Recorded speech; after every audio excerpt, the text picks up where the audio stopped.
Morning, सुबह बखैर, सलाम इस प्रोग्राम जागो लाहौर के साथ मैं हूं इस प्रोग्राम की मेजबान सिद्रा मुनीर। उम्मीद है कि आप सब लोग जहां कहीं भी होंगे बिल्कुल ठीक ठाक होंगे। नाज़रीन, मौसम के मिजाज तो अभी बदलने वाले नहीं, लेकिन शहर को स्मोग ने आन लिया है। फजाई आलूदगी में इजाफा होने लगा है। गुज़िश्ता रोज भी लाहौर दुनिया के आलूदा तरीन शहरों में पहले नंबर पर जा रहा था और आज सुबह से भी शहर में स्मोक के साए हैं। किसी इलाके में कम महसूस होती है और जहाँ पर ट्रैफिक ज़्यादा होती है, मेन रोड्स है, वहाँ स्मोक भी ज़्यादा दिखाई देती है। गुज़िश्ता रोज शहर में मजमूई तौर पर एयर क्वालिटी इंडेक्स 176 रिकॉर्ड किया गया है, जो सेहत के लिए इंतहाई ख़तरनाक कहा जाता है। इसलिए मास्क का इस्तेमाल खुद पर लाजिम बना लीजिए, कोरोना से भी बचाएंगे और स्मोक के मुज़र सेहत असरात से भी बचे रहेंगे आप। जबकि दूसरी जानिब स्कूल तो खुल चुके हैं, लेकिन अब कोरोना SOPs की खुल्लम खुल्ला खिलाफ वर्जियाँ जारी हैं। बच्चे, असातिज़ा, तालीमी इदारों की इंतजामिया मास्क ना पहनकर कोरोना SOPs की खिलाफ वर्जियाँ कर रहे हैं। और उधर तालीमी इदारे खुलने के तीसरे मरहले के तहत हम देखेंगे कि कल 30 सितंबर से प्राइमरी के बच्चे भी स्कूल जाएंगे। इस हवाले से प्रोग्राम में हम मजीद भी बात करेंगे। डिटेल बात है, वो परेशान हैं कि आखिर इंसानी फितरत के बरखिलाफ ये हमारे जो हॉट डेज हैं इनमें इजाफा होता जा रहा है और कोल्ड डेज कम होते जा रहे हैं। हमारे यहाँ भी ऐसा ही है, गर्मी का जो दौरानिया है वो बहुत ज़्यादा बढ़ गया है और जो सर्दी का दौरानिया है वो सिमटता जा रहा है, बहुत कम रहता जा रहा है। खैर, आगे बढ़ते हैं और कुछ बात करते हैं लोक मौसीकी के रंगों से सजी शाम के हवाले से। अलहमरा आर्ट्स काउंसिल में फनकारों की शानदार परफॉर्मेंस रही। सकाफत से जुड़े रवायती गीतों को खूब पसंद किया गया है। रौनक मरवान सर चौधरी रिपोर्ट में दिखाएंगे।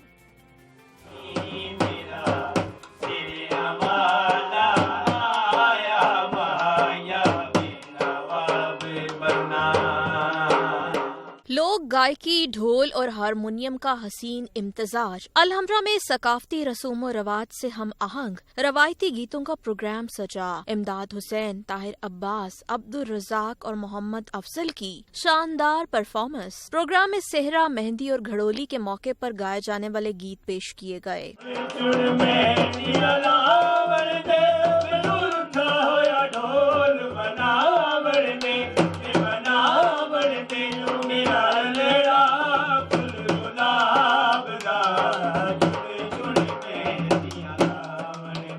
फनकारों और executive director Lahore arts council Suman Rai ने कहा कि माशरे में मुस्बत रवैयों को फरोग बख्शने के लिए इन रिवायात को आगे बढ़ाना बेहद जरूरी है। पंजाब में ऐसे तमाम गाने, धुने जो कि कॉमन क्रिएटिव्स में आती हैं, जैसे घड़ोली, सेहरा और भी बहुत सारे फोक सॉन्ग जो खत्म होते जा रहे हैं। तो आज ये टीम स्पेशली बुलाई गई टू रिलीव ऑल दो सॉन्ग्स एंड पोइटिक लाइन्स। तो इन्होंने बड़ा अच्छा परफॉर्म किया, ट्रेडिशनल ढोल बजाया गया। सकाफती चीज़ां नूं उजागर करन वास्ते साडी भी कोशिश है और बल्कि पूरे पंजाब नूं ये कहांगे कि जिहड़े साडे बजुर्गां दा एक हिस्सा आ रहा साडी सकाफत है उसनूं जिंदा रहना चाहिए। लोक मौसीकी के ऐसे प्रोग्राम्स का इनेकाद मौशरती जिंदा रवैयों की रोशन दलील है। कैमरामैन उस्मान शब्बीर के साथ मरवान सर चौधरी, लाहौर न्यूज़। नाज़रीन, लोक मौसीकी के आपने रंग देखे कि किस तरह से फनकारों की जानिब से भी खुशी का इजहार किया जा रहा था कि ये तमाम हमारे जो सकाफत के गीत हैं, शादी ब्याह के गीत हैं, जब भी गाए जाते हैं, महफिलें सजती हैं तो यकीनी तौर पर लोगों के दिल को लिभाने के लिए काफ़ी होते हैं। आगे बढ़ते हैं जी, कुछ बीमारियों के हवाले से बात कर लेते हैं कि हर गुजरते दिन के साथ हम लोगों को एक नए मसले का सामना रहता है और इसी सूरत हाल में टाइफाइड के खिलाफ अद्वियात के बेअसर होने का मसला संगीन होने लगा है। पंजाब के अस्पतालों में आने वाले टाइफाइड के मरीजों की तादाद में इजाफा देखने को मिला है, जबकि तिब्बी माहिरीन ने 3 बड़ी वजूहात को सूरत हाल का जिम्मेदार करार दिया है। वो सूरत हाल जो खराब होती जा रही है उसकी वजूहात क्या है, सोहेल कैसे रिपोर्ट में बताएंगे।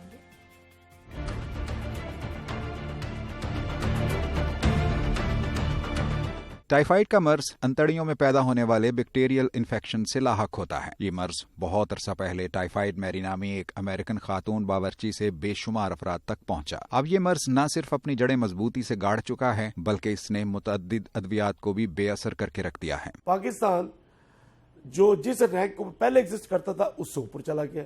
यही हाल टाइफाइड के अंदर है। बीमारी तो अपनी जगह के ऊपर है, अब उसका जो एजेंट है, जो उसको बीमारी करने वाला है, वो इतना रेजिस्टेंट हो गया है कि दवाइयां उसकी मार्केट अवेलेबल नहीं है और बीमारी एक खतरनाक सूरत इख्तियार करती जा रही है। तिबी माहिरीन करार देते हैं कि इस सूरत हाल की बड़ी वजह अद्वियात का गैर जरूरी इस्तेमाल, डॉक्टरों की तरफ से बगैर टेस्टों के टाइफाइड की अद्वियात शुरू करा देना और मरीजों का मतलूबा वक्त तक अद्वियात न लेना है, जबकि हम कबल अज वक्त एहतियाती तदाबीर इख्तियार करने से भी गफलत बरतते हैं। टाइफाइड जो है ना बजाते खुद एक बड़ा प्रिवेंटेबल है। उसकी प्रिवेंशन के अंदर अगर आप देखते हैं, आप अपनी सिर्फ हिफ़्ज़ाने सेहत के असूलों के ऊपर ही अगर अमल कर सकते हो तो हम टाइफाइड से बच सकते हैं। बिकॉज टाइफाइड बेसिकली मक्खी से ही आगे चलती है, उसको आप प्रिवेंट कर सकते हैं, दैट्स इट। इस तनाजुर में अब पंजाब के हॉस्पिटल्स में आने वाले टाइफाइड के मरीजों की तादाद में इजाफा देखने में आ रहा है। टाइफाइड के हवाले से सूरत हाल को किसी कदर तशवीशनाक तो करार दिया जा रहा है,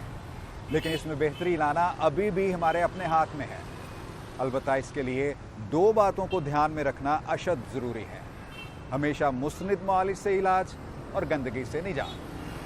कैमरामैन उमैर रईस के साथ सुहेल कैसर, लाहौर न्यूज। आगे बढ़ते हैं जी। पामी के सदर चौधरी अब्दुल रहमान ने पीएमसी में पामी का मेंबर शामिल ना करने पर दाखिले ना करने, कॉलेजेस की तालाबंदी और महकमों के घिराव का इंदिया दे दिया है। सदर पामी ने सदर मुमलिकत और वजीर आजम पाकिस्तान से शफाफियत बरकरार रखने के लिए मुशावरती अमल में शामिल करने की अपील भी की है। मजीद क्या कहा, बिलाल चौधरी रिपोर्ट में बता रहे हैं। Pakistan association of medical and dental institutions के पंजाब चैप्टर के 9 मुंतखब ओहदेदारों की हल्फ बर्दारी। यूनिवर्सिटी ऑफ लाहौर में 9 मुंतखब ओहदेदारों से सदर पामी प्रोफेसर डॉक्टर चौधरी अब्दुल रहमान ने हल्फ लिया। All office bearer with all office bearers and members of PAMI that I will be just and impartial and seek help of God in discharge of duties. Chaudhary Abdul Rahman ने कहा कि हमें पाकिस्तान मेडिकल काउंसिल पर शदीद तहफ़्फ़ुज़ात हैं। सदर और वज़ीर आज़म से अपील है कि शफ़ाफ़ियत बरकरार रखने के लिए हमें मुशावरत में शामिल किया जाए। मसाइल हल न किए गए तो दाखिले नहीं करेंगे, कॉलेजेस की तालाबंदी करेंगे और महकमों का घेराव भी कर सकते हैं। गुजारिश करता हूँ प्राइम मिनिस्टर पाकिस्तान साहब इमरान खान साहब से, इस यंगस्टर्स को गलत डायरेक्शन पे जाने से बचाएं, तबाही पे जाने से बचाएं। कई चीज़ें ऐसी हैं जिसमें हमारे तहफ़्फ़ुज़ात है। मैंने पहले बताया कि पहला पार्टिसिपेशन ही कोई नहीं है। ऐसे कवानीन बनाने चाहिए जिनका तसलसल मुमकिन हो।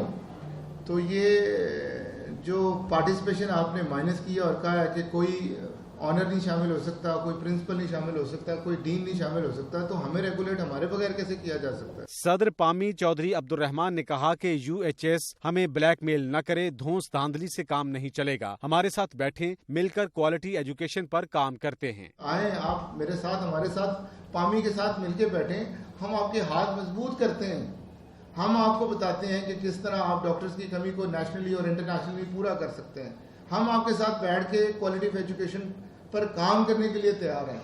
हम सारे रेगुलेशन को फॉलो करने के लिए तैयार हैं। और मैं आपको यहाँ यकीन दिलाता हूँ, अगर कोई इदारा कंप्लाइंस नहीं करेगा तो हम खुद उसे बंद करेंगे, लेकिन एक रीजनेबल टाइम तो दें। सदर पंजाब चैप्टर डॉक्टर तनवीर इस्लाम राना ने क्वालिटी मेडिकल एजुकेशन के फरोग और मसाइल हल करने के अज़्म का इजहार किया। Myself and PAMI Punjab in full support demands either it is admission policy, fees, which you have been elaborated in your first press conference. We are always with you. We will stand with you. We will respect your orders and we will fulfill your orders. Whatever it is, wherever it is, PAMI will always stand. Murtaza Cheema ने general secretary, doctor Mahwish ने secretary finance, Chaudhary Abdul मजीद ने joint secretary के ओहदे का हल्फ उठाया। तकरीब के इख्तिताम पर पामी रेगुलेशन कमेटी भी कायम की गई। कैमरामैन यासिर के साथ बिलाल चौधरी, लाहौर न्यूज। ऐसे रिपोर्ट आपने देखी कि पामी के नौमुंतखब सदर साहब ने आते ही धमकियां भी दी हैं और उसके साथ साथ जो कवानीन हैं उन पर भी तहफ़्फ़ुज़ात का इजहार कर दिया है। यहाँ पर वक्त एक शॉर्ट ब्रेक का, हमारे साथ रहिए।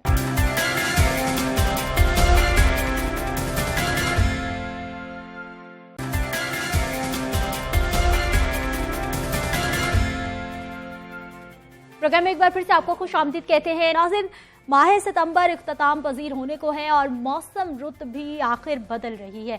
जैसे जैसे मौसम करवट बदल रहा है, लाहौरियों की मुश्किलात में भी इजाफा होने लगा है। फजा में स्मोक का राज बढ़ने लगा है और शहर के मुख्तलिफ इलाकों में सुबह से शाम तक स्मोक फैलने का सिलसिला शुरू हो चुका है, जिसकी वजह से शहरियों को आंखों की शदीद जलन, सांस लेने में दुश्वारी का सामना भी करना पड़ सकता है। गुज़िश्ता रोज शहर के अक्सर इलाकों में स्मोक छाई रही और लाहौर में एयर क्वालिटी इंडेक्स 176 रिकॉर्ड किया गया है, जबकि आज सुबह एयर क्वालिटी इंडेक्स 203 तक जा पहुंचा है, जो इंतहाई मुज़र सेहत समझा जा रहा है। नाज़रीन, स्मोग एक हवाई आलूदगी है जो देखने की सलाहियत को महदूद कर देती है। इस आलूदगी की वजह से सांस लेने में शदीद दुश्वारी का सामना भी हो सकता है। गुज़िश्ता चंद बरसों से सूबा पंजाब और ख़ास तौर पर लाहौर के वासियों को इस मुश्किल का सामना रहा है और पंजाब हुकूमत ताहल दावों के बरक्स इस पर काबू पाने में नाकाम दिखाई दे रही है। चंद रोज कबल लाहौर हाई कोर्ट की जानिब से स्मोक के हवाले से इकदाम का जायजा लिया गया था और पंजाब भर में ईंटों के भट्टे 7 नवंबर से लेकर 31 दिसंबर तक बंद रखने का तहरीरी हुक्म जारी कर दिया गया है। सितंबर और अक्टूबर का महीना आते ही स्मोक के साए लाहौर पर मंडलाने लगते हैं और तिब्बी माहिरीन का कहना है कि शहरी बगैर ज़रूरत घरों से ना निकलें और अगर बाहर जाना बहुत ज़रूरी है तो फिर अपने चेहरे को किसी गीले कपड़े या मास्क से ढांप लें ताकि स्मोक के मुज़र सेहत असरात से बचा जा सके। ज़्यादा पानी और गर्म चाय का इस्तेमाल स्मोक के असरात को कम करने में फ़ायदेमंद साबित हो सकता है और इसके अलावा घर आने के बाद अपने हाथ, चेहरे और जिस्म के खुले हिस्सों को साबुन से धोना बहुत ज़रूरी है। खिड़कियों, दरवाज़ों के खुले हिस्सों पर गीला कपड़ा या तौलिया रखें। फ़ज़ा साफ करने के आलात का इस्तेमाल करें। गाड़ी चलाते हुए गाड़ी की रफ्तार धीमी रखें और फोग लाइट्स का ज़रूर इस्तेमाल करें अगर हमारी जो स्मोक है उसकी शिद्दत में इजाफा होता है तो।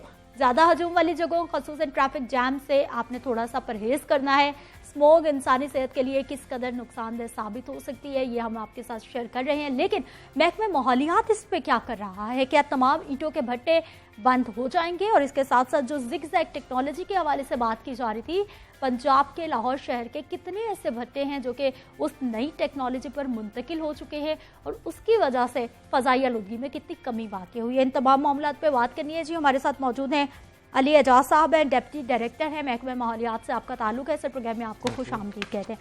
अली एजाज साहब, सबसे पहले तो हमें बताइए इकदाम, क्योंकि हम लास्ट ईयर बहुत हमने प्रोग्राम किए हैं और बहुत खिलाफवर्जियाँ देखी हैं। अब 1 साल के बाद वही मामला है, वही स्टूडियोज़ है, वही अब मैं वही आप है, अब इकदाम बताइए हमें।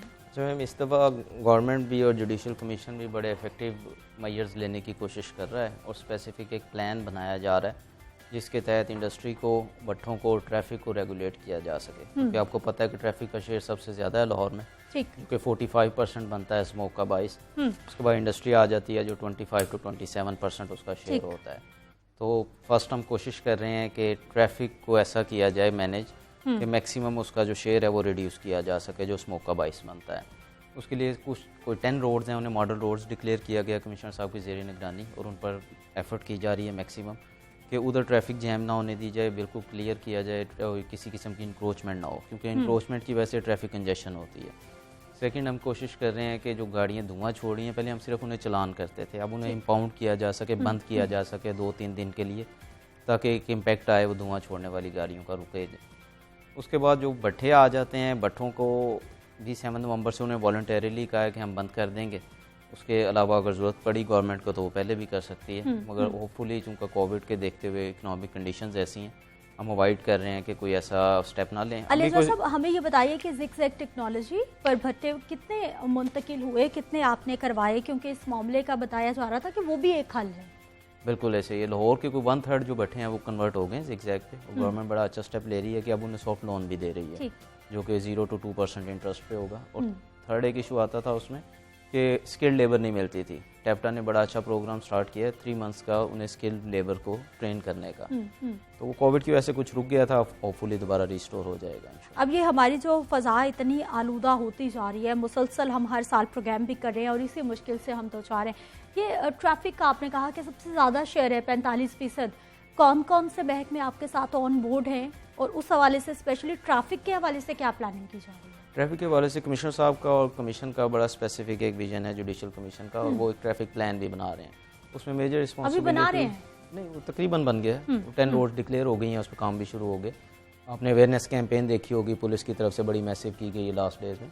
Traffic police major stakeholder है, उसको फैसिलिटेट कर रहा है एनवायरनमेंट डिपार्टमेंट ताकि इंडिकेशन कर सके। उसके साथ ट्रांसपोर्ट डिपार्टमेंट है जिनके सेक्रेटरी आरटीएस और मोटर व्हीकल एग्जामिनर्स हैं, वो भी कंटिन्यूसली उनके साथ हैं। और उसके बाद डिस्ट्रिक्ट एडमिनिस्ट्रेशन उन्हें जो है ट्रैफिक कंजेशन को रिमूव करने के लिए हेल्प आउट कर रही है। अच्छा, हमें सर ये बताइए कि आप चूँकि डिप्टी डायरेक्टर हैं महकमे माहौलियात के, ये हम जब स्मोक की बात करते हैं, इसके जो मुज़र सेहत असरात है वो भी मैं देखने वालों के साथ शेयर कर रही थी, अब 200 से क्रॉस कर गई है ये स्मोक का जो एयर क्वालिटी इंडेक्स है हमारा। ये नॉर्मल कितना है कि इंसानी सेहत के लिए इस तक रहे तो ये ठीक है, जब इससे बढ़ेगा तो फिर हम रेड जोन में जाना शुरू हो जाए? बिल्कुल, एक स्मोक पॉलिसी है, उसके मुताबिक जो 200 तक है वो मॉडरेट है, 200 से ऊपर मॉडरेट है। लेकिन इंटरनेशनली जब लेवल्स की हम बात करते हैं तो वो तो 50 to 100 बताते हैं कि 50 to 100 नॉर्मल है, जैसे 100 से क्रॉस करेगा तो समझ लें जैसे बढ़ता जाएगा वो खतरनाक सूरत हाल है। ये डिपेंड करता है, अर्बन ये एक अर्बन इशू है, और आप अगर चाइना में देखें, बीजिंग में भी ये इशू होता है, न्यूयॉर्क में भी ये इशू होता है।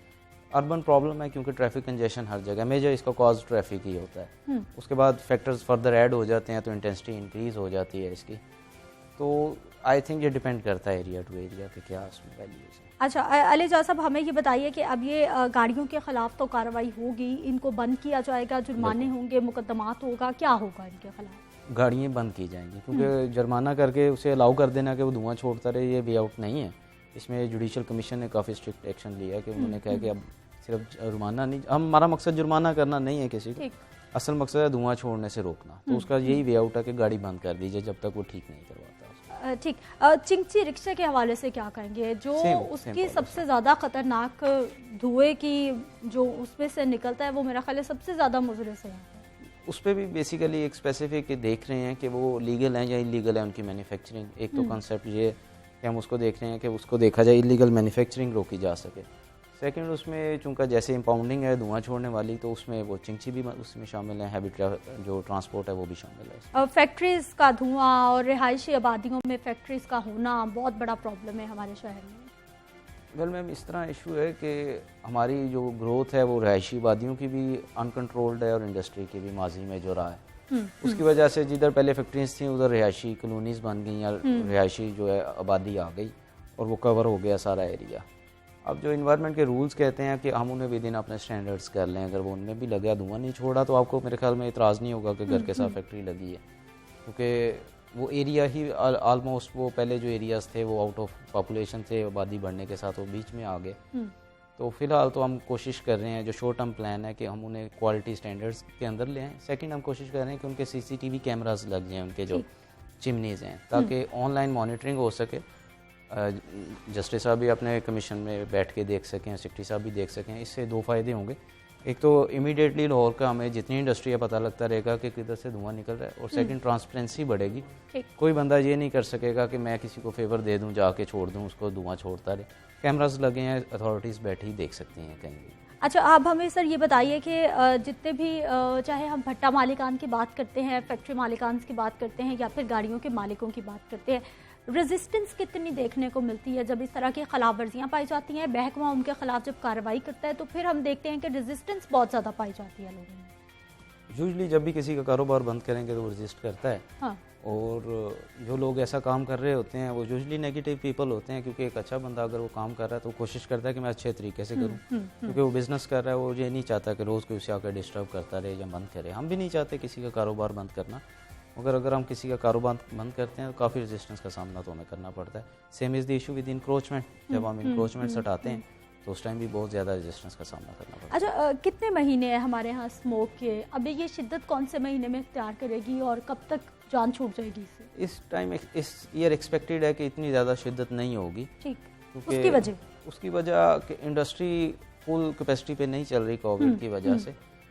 प्रीवियस मंथ्स में हमने देखा कि वो बिल्कुल बंद हो गई थी, तो इकोनॉमिक ग्रोथ बड़ी स्लो है इस टाइम, इंटरनेशनल इकोनॉमिक ग्रोथ बहुत स्लो है, तो उसकी वजह से पोल्यूशन के थोड़े पैरामीटर्स नीचे आएंगे और होपफुली इस दफ़ा स्मोक का हमें सामना शायद। तो अभी से जो हम देख रहे हैं कि शहर के एयर क्वालिटी इंडेक्स बढ़ता जा रहा है, तो पिछले सालों में भी सितंबर के आखिर में या फिर अक्टूबर के आगाज़ में ये मामला शुरू हो गया था, या फिर इस साल ज़रा स्मोक ने जल्दी दिखाई है, जल्दी आ गई? नहीं, जल्दी नहीं दिखाई, सेम है। अगर आप प्रीवियस ईयर का डाटा हमारी वेबसाइट पे मौजूद है, अगर आप देखें तो सेम ट्रेंड है, इसमें डिफरेंस नहीं है इतना। अच्छा, फसलों की बाकियात के हवाले से किसानों को किस तरह से, किसानों को क्या ऑप्शन दिया गया है कि अगर वो फसलों की बाकियात को, क्योंकि अब कटिंग सीजन है उनका, फसलों की बाकियात को जलाएंगे नहीं तो फिर वो क्या करेंगे? उसके लिए एग्रीकल्चर डिपार्टमेंट ने कुछ मशीनरी इंट्रोड्यूस करवाई है जो 500 के करीब इक्विपमेंट्स हैं उन्होंने, और बड़े सॉफ्ट लोन्स पे आई थिंक 80% गवर्नमेंट पे कर रही है, 20% शायद वो पे कर रहे हैं उस पर। तो वो उसको हैप्पी सीडर का नाम दे रहे हैं, और एक हार्वेस्टर्स हैं उनके जो कि उसको रिमूव कर देंगे उसमें से जो जलाना पड़ता है, और उसकी एडिशनल कॉस्ट भी कोई ज़्यादा नहीं है, गवर्नमेंट उसको सारा फैसिलिटेट कर रही है। पहले सालों में ये होता था कि अल्टरनेट कुछ नहीं होता था, इस दफ़ा तो मशीनरी भी इंट्रोड्यूस कर दी है, वो बड़ा अच्छा उनका एक स्टेप है, और नेक्स्ट ईयर वो कोशिश करेंगे कि इसको 2000 मशीन्स तक ले जाएं। ठीक, तो आई थिंक उनके पास अब सोल्यूशन है फार्मर्स के पास कि आग लगाने की उन्हें ज़रूरत नहीं है। अच्छा हमें सर ये बताइए कि लास्ट ईयर भी हम मुसलसल इस पे बात करते रहे हैं और मुसलसल हम खिलाफ वर्जियाँ भी देखते रहे हैं कि पूरे सीज़न में धुआं छोड़ने वाले भट्टे भी चलते रहे हैं और किसानों ने खूब फसलों की बाकियात भी चलाई हैं। फिर हमने वो सारा मुद्दा डाल दिया इंडिया पर कि इंडिया से जो है वो सारा वहाँ से धुएँ के बादल जो है वो हमारी तरफ आ जाते हैं। Well India is major factor, आप इसको इग्नोर नहीं कर सकते। अगर आप सेटेलाइट इमेजिंग देखें कभी तो हमारी साइड पे स्टबल बर्निंग काफ़ी कम है, यानी कि 1/3 है उसका जो इंडियन साइड पे है। इवन के लाहौर डिस्ट्रिक्ट में एक भी रिपोर्ट नहीं हुई स्टबल बर्निंग का इंसिडेंट, हमें बाहर थे कुछ मगर लाहौर डिस्ट्रिक्ट में कुछ भी नहीं था। मगर बिसाइड आप जैसे ही आप बॉर्डर क्रॉस करते हैं तो वो अमृतसर और वो सारा कल्टिवेटेड एरिया लाहौर के साथ अटैच हो जाता है, और उधर जब मेजर आग लगती है तो लाहौर डेफिनेटली अब तो बॉर्डर तक चला गया, वो बैडली इफेक्टेड हो जाता है उसके। अच्छा इस तमाम मामले को अली साहब लीड कौन कर रहा है, कौन सा डिपार्टमेंट कर रहा है, किसकी चल रही है, कौन एक प्लान बना के दे रहा है और फिर बाकी इदारों को साथ लेके चल रहा है? इसमें गवर्नमेंट और हाई कोर्ट दो हैं और दोनों बड़े अच्छे कोऑर्डिनेशन के साथ कर रहे हैं। अभी लास्ट वीक भी ये बड़ी अच्छी मीटिंग हुई है जिसमें तमाम डिपार्टमेंट्स को उन्होंने इनवाइट किया, जस्टिस अली अकबर कुरैशी साहब ने, और दोनों बड़े अच्छे एक ही पेज पे जुडिशियल कमीशन इसको देख रहा है फिलहाल। ठीक, शजरकारी मुहिम, दरख्तों का होना कितना ज़रूरी है स्मोक को कंट्रोल करने के हवाले से? दरख्तों का होना तो जी वैसे इन्वायरमेंट के लिए बड़ा ज़रूरी है, सिर्फ स्मोक के लिए नहीं, अराउंड द ईयर हमें है। और लास्ट मंथ जो मानसून था उसमें बड़ी हैवीली जो है गवर्नमेंट ने इस पर एफर्ट की है कि लाहौर और उसकी विसिनिटीज़ में शजरकारी की जा सके। फॉरेस्ट डिपार्टमेंट ने आई थिंक काफ़ी मिलियंस में ट्रीज़ लगाए हैं लाहौर में, और hopefully with in few years उसका अच्छा इम्पैक्ट भी नज़र आएगा। आपने क्या किया? हमने भी इंडस्ट्री के साथ मिलकर काफ़ी प्लांटेशन की, उसमें हमें एनजीओज़ ने भी काफ़ी सपोर्ट किया। हमने कोशिश की कि इंडस्ट्री के अंदर यूजली लगाएं ताकि वो टेक केयर भी हो जाए। अच्छा जुडिशल माहौलियाती कमीशन तो है ही, वो तो काम कर रहे हैं, इंस्ट्रक्शंस दे रहे हैं, हाई कोर्ट से भी इंस्ट्रक्शंस आ रही हैं। आपके पास कोई स्पेशली इस मामले को कंट्रोल करने के लिए, क्योंकि स्मोक तो एक हमारा 5वां सीज़न बन चुका है ना, ये तो अब हर साल ही आती है, इसके लिए कोई महकमे की जानिब से स्पेशल फंड्स मिलते हैं, स्पेशल प्लानिंग्स होती हैं, स्पेशल डिपार्टमेंट होता है कि किस तरह से हमने स्मोक को कम से कम कंट्रोल करना है, या फिर रूटीन पे बस चल रहा है जैसे चल रहा है? तो रूटीन पे नहीं है, उसके लिए एक स्पेशल प्लान बना हुआ है, स्मोक पॉलिसी बनी है 2017 में, उसमें रिस्पॉन्सिबिलिटी फिक्स की गई है बेसिकली मुख्तलिफ डिपार्टमेंट्स की।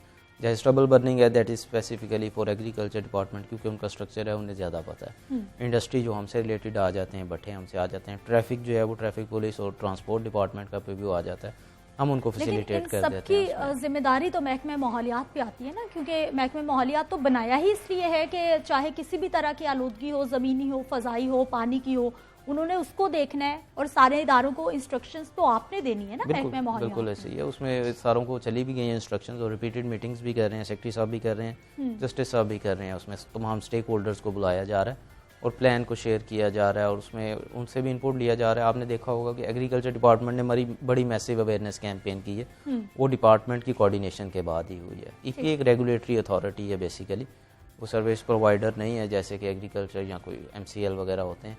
तो इसमें तमाम स्टेक होल्डर्स को एक जगह इकट्ठा करना इन्वायरमेंट डिपार्टमेंट का काम है, और वो मल्टीपल मीटिंग्स की सूरत में यही कर रहे हैं। ठीक, अब महकमे के पास मॉनिटरिंग के लिए क्या अपनी टीम्स होती हैं, कितनी टीम्स होती हैं, कितनी अफरादी कुव्वत आपके पास है, क्योंकि ये मामला है बहुत ज़्यादा संगीन, जब तक मॉनिटरिंग नहीं होगी हमारे लोग बाहर नहीं आएंगे। ऐसे ही इसमें थोड़ा सा अभी प्रोजेक्ट्स चल रहे हैं, हमारे फर्दर मशीन्स आ रही हैं।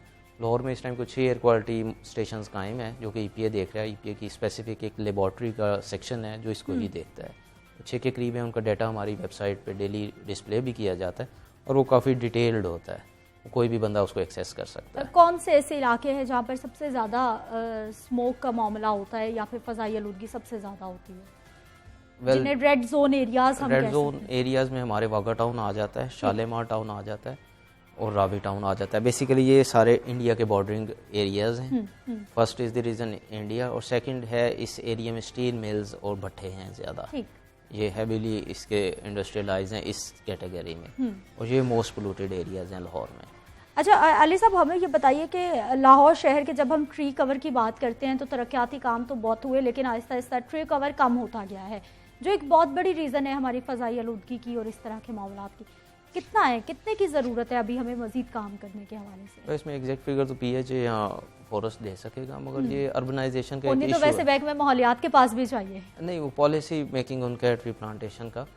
तो अर्बनाइजेशन का एक जनरल इशू है, पूरी दुनिया में यही देखने में आता है कि जहाँ भी बड़े शहर आते हैं वहाँ आपका ट्री कवर जो है कम हो जाता है। तो इसमें PHA एक अच्छा काम कर रहा है, उन्होंने लास्ट ईयर भी देखा आपने काफ़ी अच्छी प्लांटेशन की, और इस टाइम चूँकि प्राइम मिनिस्टर साहब का बड़ा विजन है ट्री प्लांटेशन पे, और वो मैक्सिमम प्लांटेशन की जा रही है लाहौर में भी, और कोई ऐसा प्रोजेक्ट जो अप्रूव नहीं किया जा रहा जिसमें ट्री प्लांटेशन और इन्वायरमेंट को ना देखा जा रहा हो। अच्छा अली साहब, हम लास्ट ईयर भी बात कर रहे थे आर्टिफिशियल रेन के हवाले से कि जब ये मामला इंतहाई ख़तरनाक हो गया था कि एयर क्वालिटी इंडेक्स जो है वो आसमान से बातें कर रहा था और हर तरफ जो है वो अजीब से धुएं के बादल हो गए थे।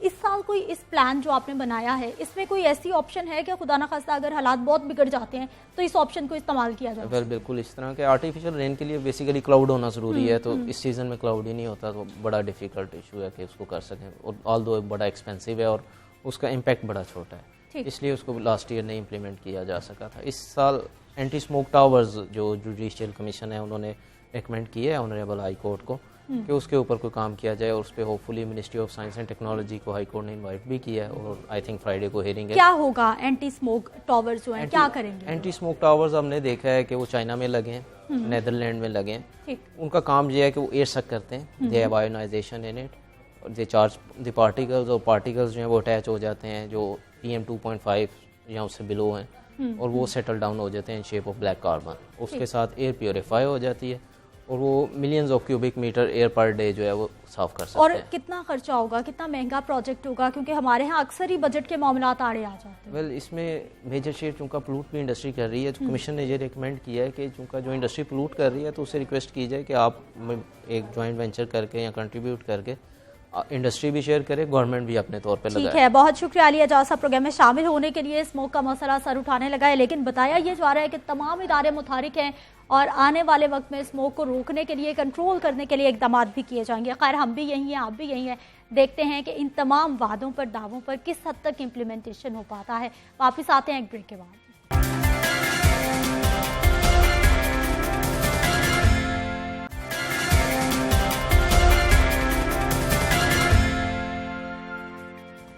प्रोग्राम में एक बार फिर से आपको खुश आमदीद कहते हैं। खबर ये आई है कि अपोजिशन लीडर शहबाज शरीफ का मनी लॉन्ड्रिंग केस खुद लड़ने का फैसला सामने आया है। शहबाज शरीफ एहतसाब अदालत में खुद दलाल देंगे, जबकि सदर नून लीग ने अपने केस के लिए किसी वकील की खिदमात हासिल नहीं की। इसी हवाले से मजीद बात करेंगे अरशद अली से। अरशद अली, बताइएगा कि शहबाज शरीफ क्या पहुंच चुके हैं, कब तक समाअत की आगाज हो जाएगा? अरशद अली से भी रब्ता करेंगे, उनसे भी हम बात करेंगे, लेकिन अभी आपको बताएं कि नैब की जानिब से आज अपोजिशन लीडर शहबाज शरीफ को एहतसाब अदालत में पेश किया जाएगा, जिसके लिए वो नैब ऑफिस से रवाना भी हो चुके हैं। अरशद अली, सुन पा रहे हैं तो बताइए डिटेल्स। जी बिल्कुल, जो है वो शहबाज शरीफ के जिस्मानी रिमांड से मुतल्लिक जो है वो नैब प्रोसिक्यूटर ने बाकायदा अपनी दरख्वास्त जो है वो तैयार कर ली है और अदालत में जमा करवा दी है। ताहम जो है वो अब शहबाज शरीफ की आमद का इंतजार है। नैब की तफ्तीशी जो टीम है वो भी इस वक्त शहबाज शरीफ का रिकॉर्ड लेकर कमरा अदालत पहुंच चुकी है। कुछ ही देर बाद नैब हुकाम शहबाज शरीफ को एहतसाब अदालत के रूबरू पेश करेंगे। एहतसाब अदालत के जज एडमिन जज जवादुल हसन जो है वो इस रेफरेंस पर समाअत कर रहे हैं, और जिस्मानी रिमांड की दरख्वास्त जो है वो उस पर भी समाअत जो है वो एडमिन जज ही करेंगे। इसके साथ साथ शहबाज शरीफ जराए का ये कहना है कि आज वो खुद अपने जो है वो दलाइल देंगे। अपने सफाई में जो है वो उन्होंने किसी को वकील नहीं मुकर्रर किया, और इसके साथ साथ कोई वकील जो है वो उनकी जानिब से वकालतनामा नहीं देगा, बल्कि जो है वो खुद अपने दलाइल वो अदालत में देंगे। इसके साथ साथ जराए का ये भी कहना है कि शहबाज शरीफ ने इस हवाले से अपने बेटे सलमान शहबाज को वाज़ेह तौर पर ये कहा है, हदायत की है कि मैंने अपना मामला अल्लाह की सुपुर्द कर दिया है। अगर नैब हुकाम को 90 रोज का जिस्मानी रिमांड चाहिए तो उसके लिए मैं तैयार हूँ, और मैं किसी भी वकील की खिदमात अब नहीं लूंगा, और मैं अपनी सफाई में खुद जो है वो कमरा अदालत में बोलूंगा। इस हवाले से शहबाज शरीफ कुछ ही देर बाद कमरा अदालत पहुंचेंगे। ताहम जो अब ताज़ा तरीन जो सूरत हाल है वो यहाँ पर यह है कि कमरा अदालत में मुस्लिम लीग नून के रहनुमाओं की बड़ी तादाद जो है वो कमरा अदालत पहुंच चुकी है, जिसमें जो है वो ख्वाजा आसिफ, इसके साथ हिना परवेज भट्ट समेत दीगर जो अहम सियासी रहनुमा है, राना सनाउल्लाह और गजाली सलीम भट्ट, और इसके अलावा दीगर MP MNA जो है मुस्लिम लीग नून के कमरा अदालत में पहुंच चुके हैं। ताहम जो है वो लाहौर पुलिस की जानब से कारकुनों को हाथा अदालत तक आने नहीं दिया गया। ताहम जो अहम रहनुमा MPs MNAs हैं उनको कानून के मुताबिक जो है वो पुलिस एहलकारों ने कार्ड देकर जो है वो अंदर कमरा अदालत में आने की इजाजत दी है। अरशद अली, हमें ये बताइए कि इस अहम समाअत के मौके पर सिक्योरिटी के क्या खास इंतजाम किए गए हैं? जी बिल्कुल, जो है वो आज पहली बार जो है वो 100 से ज्यादा जो रेंजर्स के एहलकार हैं उनको हाथा अदालत में तैनात किया गया है और इसके साथ साथ जो पुलिस की भारी नफरी है वो भी इस वक्त यहाँ पर तैनात की गई है और सिक्योरिटी के कड़े सख्त इंतजाम हैं। इससे पहले जब शहबाज शरीफ की गिरफ्तारी अमल में लाई गई थी उस वक्त जो है वो इतने सिक्योरिटी के फुल प्रूफ इंतजाम नहीं किए गए थे। ताहम जो है वो आज शहबाज शरीफ की जो दूसरी गिरफ्तारी के मौके के ऊपर सख्त सिक्योरिटी के इंतजाम किए गए हैं और पुलिस के सिविल कपड़ों में एहलकार जो है वो हाथा अदालत और कमरा अदालत में तैनात किए गए हैं और इसके साथ साथ पुलिस की भारी नफरी जो है वो सड़कों के ऊपर भी और इसके साथ साथ जो हाथा अदालत है कमरा अदालत है वहां पर भी मौजूद है। ताहम जो है वो किसी भी गैर मुतल्लिका शख्स को हाथा अदालत में आने की इजाजत नहीं दी जा रही और इसके अलावा रेंजर्स एहलकारों जराये का ये कहना है कि रेंजर्स एहलकार जो है वो अपनी तहवील में शहबाज शरीफ को जजेस गेट से उनको ड्रॉप करेंगे और उसके बाद अपनी तहवील में रेंजर्स एहलकार जो है वो कमरा अदालत के बाहर तक पहुंचाएंगे। कोरोना की सूरत हाल के बायस रकम पेल की चूंकि यहाँ पर सूरत हाल होती है तो लिहाजा इसीलिए जो है वो अपनी हिरासत में रेंजर्स एहलकार जो है वो उनको SOPs का मुकम्मल ख्याल रखते हुए जो है वो उनको कमरा अदालत तक मुंतकिल करेंगे और उसके बाद जो है वो अपने जिस्मानी रिमांड का टेस्ट करेंगे और उसके बाद जो है वो दोबारा से हमें ये केस का थोड़ा पस मंजर भी बताइए कि ये केस है क्या, नैब की जानिब से कब इसकी तफ्तीश का आगाज किया गया था और अपोजिशन लीडर को अब दूसरी बार सेम केस में गिरफ्तार किया गया है? नहीं जी बिल्कुल, इसमें जो है वो दूसरी बार इसी केस में गिरफ्तार नहीं किया गया बल्कि इससे पहले जो है वो रमजान शुगर मिल और आशियाना केस में उनको गिरफ्तार किया गया था और अब दूसरी बार जो है वो उनको मनी लॉन्ड्रिंग रेफरेंस में गिरफ्तार किया गया है। हम ये केस चूंकि जो सवाल है उसका जवाब ये है कि इसके ऊपर जो शहबाज शरीफ के ऊपर ये इल्जाम है कि उन्होंने 7,328 मिलियन रुपए की जो है वो मुबैना तौर पर मनी लॉन्ड्रिंग की है और 16 मुलजमान के साथ मिलकर जो है वो शहबाज शरीफ मनी लॉन्ड्रिंग करते रहे हैं और इसके साथ साथ नैब हुकाम ने जो एहतसाब अदालत में रेफरेंस दायर किया है उसमें यह कहा गया है कि शहबाज शरीफ के जो 2008 से 2018 के दौरान जो उनके असासाजात थे उनमें जो है वो मिलियंस रुपया का गैर कानूनी तौर पर इजाफा हुआ है और उन जब मिलियंस रुपए के मुतालिक असासों के मुतालिक जब नैब हुकाम शहबाज शरीफ से सवाल करता है तो शहबाज शरीफ इस हवाले से बताने से कासिर है कि किन जराये से ये पैसा कमाया गया है और इसके साथ साथ शहबाज शरीफ का ऊपर ये भी इल्जाम है कि उन्होंने बारोन मुल्क भी गैर कानूनी तरीके से प्रॉपर्टीज बनाई है और उनके प्रॉपर्टीज बनाने के जो जराये हैं वो डिक्लेयर नहीं किए। इसके अलावा शहबाज शरीफ के ऊपर यह भी इल्जाम है कि उनकी जो बेटियां और अहलिया है उनके भी जो है वो अकाउंट में शहबाज शरीफ के अकाउंट से करोड़ों रुपए की ट्रांजैक्शन होती रही है। बहुत शुक्रिया अरशद अली, आप हमारे साथ मौजूद रहे और एहतसाब अदालत में इस वक्त क्या समा है वो आप हमें बता भी रहे थे और डिटेल्स हमारे तक पहुंचा रहे थे। नाज़रीन, कुछ जुर्म की दुनिया की अब हम बात करेंगे और माशरे में अमन और अमान को बरकरार रखना, जराइम का खात्मा करना और कानून की बालादस्ती पुलिस के बुनियादी फराइज में शामिल है। लेकिन यहाँ ऐसे महसूस होता है कि जैसे पुलिस अफसरान अपनी जिम्मेदारी से गफलत के मुर्तकिब हो रहे हैं और यही लापरवाही शहर में जराइम में इजाफे का सबब बनती जा रही है। हर आने वाली गवर्नमेंट, हर आने वाले IG साहब पुलिस निज़ाम में मौसर बेहतरी की नवीद तो सुनाते हैं लेकिन मामला जूं का तूं रहता है। हर गुजरते दिन के साथ जराइम की शरह में होशरुबा इजाफा समझ से बालातर है। पंजाब पुलिस की कारकर्दगी रोज बरोज खराब सूरत हाल इख्तियार करती जा रही है। लाहौर में कुमारबाजों का राज बढ़ता जा रहा है और ये हम नहीं कह रहे बल्कि पंजाब पुलिस की अपनी रिपोर्ट्स ये दास्तान सुना रही हैं। हालिया रिपोर्ट में पंजाब भर में 12,266 से ज्यादा जवारियों के अड्डे होने का इंकशाफ सामने आया है और रिपोर्ट के मुताबिक गुज़िश्ता बरस की निस्बत 20% जवारियों के अड्डे मजीद बढ़ गए हैं। रवां बरस के दौरान पंजाब में कुमारबाजी के केसेस में हैरत अंगेज इजाफा हुआ है और पंजाब पुलिस की जानिब से हजारों जुए के अड्डों में से चंद के खिलाफ कार्रवाई की गई है।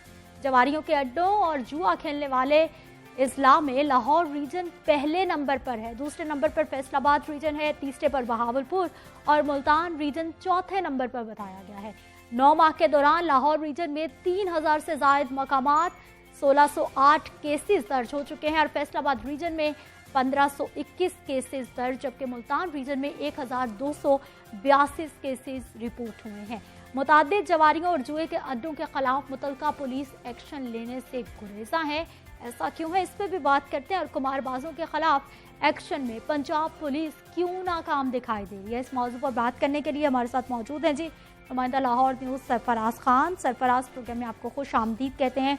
ये महकमा पुलिस की अपनी रिपोर्ट्स हैं जो बता रही हैं कि ये कुमारबाजे जुए के अड्डों में 20% इजाफा हुआ है गुज़िश्ता साल के निस्बत। ये कैसी इस्लाहात आ रही हैं? सिदरा, इस्लाहात तब आती हैं जब प्रैक्टिकल काम किया जाए। जब हमारे अंदर प्रैक्टिकल काम नहीं रह जाता तो फिर इस्लाहात जो है वो इस्लाहात तक महदूद रह जाती हैं। अब बात की जाए, सरे फरिस्त आ गया लाहौर, उसके बाद आ गया फैसलाबाद। अब फैसलाबाद, गुजरांवाला, लाहौर, मुल्तान, बेसिक रीजन तो पंजाब के यही हैं। मुल्तान जनूबी पंजाब को प्रेजेंट कर रहा है, लाहौर दारुल हुकूमत है, उसके बाद फैसलाबाद आ जाता है, फिर गुजरांवाला आ जाता है। तो यहाँ पे जो हमारे अहम शहर हैं वो इस जुर्म की लपेट में आते जा रहे हैं। अब पुलिस की हिकमत अमली देखें कि ये पुलिस की अपनी बनाई हुई रिपोर्ट है, ना कि ये हमारी रिपोर्ट है। पुलिस ने खुद से ये तमाम तर केसेस के बारे में अपने अफसरान बाला को आगाह किया जाता है, और इसके साथ साथ जो मुख्तलिफ अदारे हैं जो पुलिस के ऊपर वर्क करते हैं, अफसरान को देखते हैं, उनके बशमूल उनकी दी हुई फरिश्तों के मुताबिक पुलिस की जानिब से ये रिपोर्ट, हतमी रिपोर्ट बनाई जाती है। अब आए रोज़ हमें ये बताया जाता है कि मनशियात फरोशों को गिरफ्तार किया गया है, मनशियात फरोश पकड़ लिए गए, जुओं के अड्डे पर रेड किए गए। ये तो बताया जाता पकड़ लिए गए, लेकिन फिर छूट भी तो जाते हैं। बिल्कुल ऐसे ही। अब देखें, मनशियात फरोशी को इतना आसान बना दिया गया है, इतना आसान बना दिया गया है कि पहले हम रोजमर्रा जिंदगी में इन चीजों को नहीं देखते थे। अब जब आप यहाँ से निकलेंगी, वाला कोई नहीं है, कैनाल पे जाएंगी, कैनाल पे जाएंगी, वो इंजेक्शन लगाने वालों के पास छोटे छोटे पैकेट होते हैं, वो वहाँ पे चर्स, अफीम, हेरोइन, कुछ भी उनसे ले लें वो आपको देंगे। अच्छा सरफराज, ये रोड्स पे तो बहुत ही सरेआम है, इसके साथ साथ जो हम जवारियों के अड्डों की बात करें, वहाँ पे जुआ तो लोग खेलते ही हैं, अपने घरों को, अपने कारोबार को, अपनी हर चीज़ को दाव पे तो लगा ही रहे हैं। वहाँ पर मनशियात की लानत भी वहाँ पर बहुत ज़्यादा फैलती जा रही है। सिदरा, जिस जगह पे एक जुर्म होता है वहाँ पे 100 जुर्म होते हैं। बिल्कुल ऐसा ही। इसमें तो कोई जो है वो दो राय नहीं है। जहाँ पे जुआ होता है वहाँ पे मनशियात फरोशी भी होती है, वहाँ पे दूसरे जराइम भी होते हैं, वहाँ पे चोर और दूसरे लोग भी वहाँ पे मौजूद होते हैं। अब डिपेंड करता है, मैं आ जाता हूँ रीजन से हट के, मैं रीजन की अब बात नहीं करूँगा, मैं अब बात करूँगा शहरों की। शहरों से मैं आ जाऊँगा इलाकों पे। इलाकों के जो सरपरस्त हैं वो हैं SHOs। क्या कर रहे हैं ये लोग? अगर ठीक हो जाएं, अगर देखें ना, एक SHO को लगाया जाता है, मुअत्तल किया जाता है किसी सजा पे, तो आप देखते हैं कि वो दोबारा से फिर वही SHO लग जाता है। एक जगह से उठा के उसको दूसरी जगह लगा दिया जाता है। भाई क्यों? उसकी सरपरस्ती पे अगर जुआ हो रहा था, उसकी सरपरस्ती पे अगर मनशियात फरोशी हो रही थी, तो आपने उसको शोकाज नोटिस दिया, उसके बाद उसको वेरीफाई किया, इंक्वायरी होती है, DIG CCP चेंज होता है। अच्छा, वो बंदा फिर जज़ा और सजा की आप बात करें कि उतनी स्ट्रॉन्ग सिस्टम नहीं है, मैकेनिज्म नहीं है, जिसकी वजह से मामला बिगड़ते जा रहे हैं। अब नए CCPO साहब आए हैं, उन्होंने आते ही अपने अफसरान के खिलाफ भी कार्रवाइयाँ शुरू कर दी हैं। शहरी उम्मीद बांधे कि अब इनकी भी खैर नहीं है? क्या उम्मीद बांधे शहरी? आपने कब्जा माफिया की बात की, आपने इतनी बड़ी मीटिंग की, कहाँ पे कब्जा माफिया जो है वो आपने रोक लिया है? इतने लोग सरगर्म हैं, हजारों हमारे पास शिकायत आती हैं, हम कब्जा माफिया के खिलाफ इसलिए कुछ नहीं कर पाते बिकॉज के अदालतों में केसेस चल रहे होते हैं, तो हम अदालतों उनको कहते हैं कि अदालतों में रिपोर्ट मसले की निशानदही करना है। हम उसमें कुछ नहीं कर पाते, हम सिर्फ और सिर्फ उसको जो है वो मंजरे आम पे लेके आ सकते हैं। हम कितने लोगों को मंजरे आम पे लेके आए? सरफराज, हमें ये जवारियों के जो अड्डे हैं, जुआ खेलने के जो अड्डे हैं, लाहौर शहर का कोई एक खास इलाका है जहाँ पर ये लानत बहुत बुरी तरह रच बस गई है, या पूरा शहर ही इसकी लपेट में? सिदरा, अगर बात की जाए सिटी डिवीजन, कौन से इलाके हैं सिटी डिवीजन? सिटी डिवीजन में भाटी गेट का इलाका है, सिटी डिवीजन में अंदरून का कुछ इलाका है। अंदरून के इलाकों की आप बात हाँ जी, अंदरून का इलाका है। उसके बाद जो है वो सरे फरिस्त में आप आ जाए तो थाना गाजियाबाद है। अब मुझे एक बात की समझ नहीं आती, मैं एक आला अफसर के साथ एक SHO के मुतालिक बात हुई तो मैंने उनको निशानदेही करके बताई, उनको बल्कि लिस्ट दी कि ये मेरे इलाके में ये जुए के अड्डे हैं, ये मनशियात फरोशी वहाँ पे होती है, आप इनको मना करें। तो उन्होंने मुझे कहा कि आप ये चीज़ें दे दें, और उसके बाद उनका सिंपल जवाब था ऐसा कुछ नहीं हो रहा। जबकि हम उस चीज़ की निशानदेही करते हैं तो सफेद झूठ आपके सफेद झूठ है हमारे सामने। तो जब हम ऐसे करते रहेंगे तो हमारी नस्लें बर्बाद होती रहेंगी। आप जब तक देखें केनाल से लालपुल जोहर टाउन और उधर से रोड कौन सा इलाका है, दाता दरबार कौन सा इलाका है? शौकत खानम के सामने जो नया पुल बना है उसके नीचे शौकत खानम के हॉस्पिटल पे, उसके बाद जो है वो वापडा टाउन गोल चक्कर पे आप देखेंगे कि वहाँ पे वो जो इंजेक्शन लगाने वाले बैठे हैं उनके पास बैग हैं, उनके साथ खवातीन भी होती है। क्या आप ब्लाइंड हैं? क्या आपको नजर नहीं आता?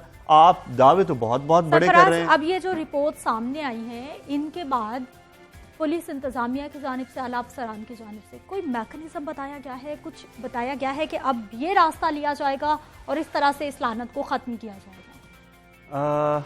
सिद्रा, आए रोज पॉलिसीज चेंज हो रही हैं, आए रोज IG Punjab, CCP Lahore meetings करते हैं।